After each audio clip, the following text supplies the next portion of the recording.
ಓಂ ಸಾಯಿರಾಮ್.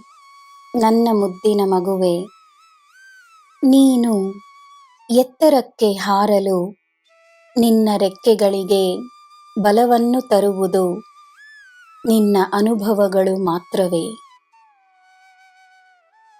ಸೋಲು ಗೆಲುವು ಸಹಜ. ಸೋಲು ಗೆಲುವು ಶಾಶ್ವತವಲ್ಲ. ಆದರೆ ನಿನ್ನ ಶ್ರಮ ಶಾಶ್ವತವಾಗಿರುತ್ತದೆ.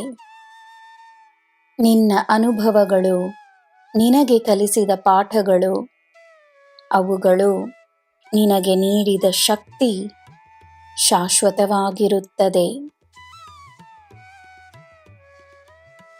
ಅನುಭವಗಳಿಗಾಗಿ ಕೃತಜ್ಞತೆಯನ್ನು ನೀಡು. ನಾಳೆಯಿಂದಲೇ ನಿನ್ನ ಜೀವನ ಬದಲಾಗುತ್ತದೆ ಎಂದು ನೀನು ನಂಬಬೇಕಷ್ಟೇ. ಹಲವಾರು ಪವಾಡಗಳನ್ನು ನೀನು ಕಾಣಬಹುದು. ನಿನ್ನಲ್ಲಿರುವ ನನ್ನ ಧ್ವನಿ ಜೀವಂತವಾಗಿದೆ ಎಂದು ತಿಳಿದುಕೋ. ನಾನು ನಿನ್ನೊಡನೆ ಮಾತನಾಡುತ್ತಲೇ ಇರುತ್ತೇನೆ. ಗಮನವನ್ನು ನೀಡು.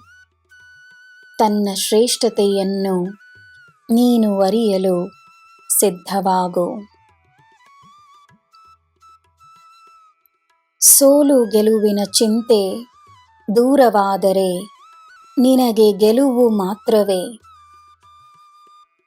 ಚಿಂತೆಗಳಲ್ಲಿ ಮುಳುಗಿ ಹೋಗುವುದೇ ನಿಜವಾದ ಸೋಲು. ಅದನ್ನು ನೀನು ಸೋಲಿಸಿಬಿಟ್ಟರೆ ದೇವರ ಆಶೀರ್ವಾದ, ನನ್ನ ಮಾರ್ಗದರ್ಶನ ನಿನಗೆ ಸ್ಪಷ್ಟವಾಗಿ ಕಾಣಿಸುತ್ತದೆ.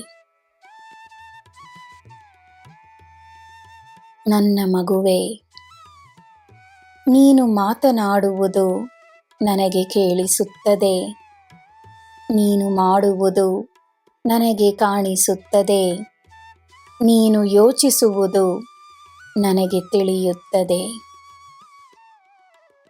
ನಿನ್ನಲ್ಲಿಯೇ, ನಿನ್ನ ಆತ್ಮವಾಗಿಯೇ ನಾನು ನಿನ್ನಲ್ಲಿ ಒಂದಾಗಿದ್ದೇನೆ.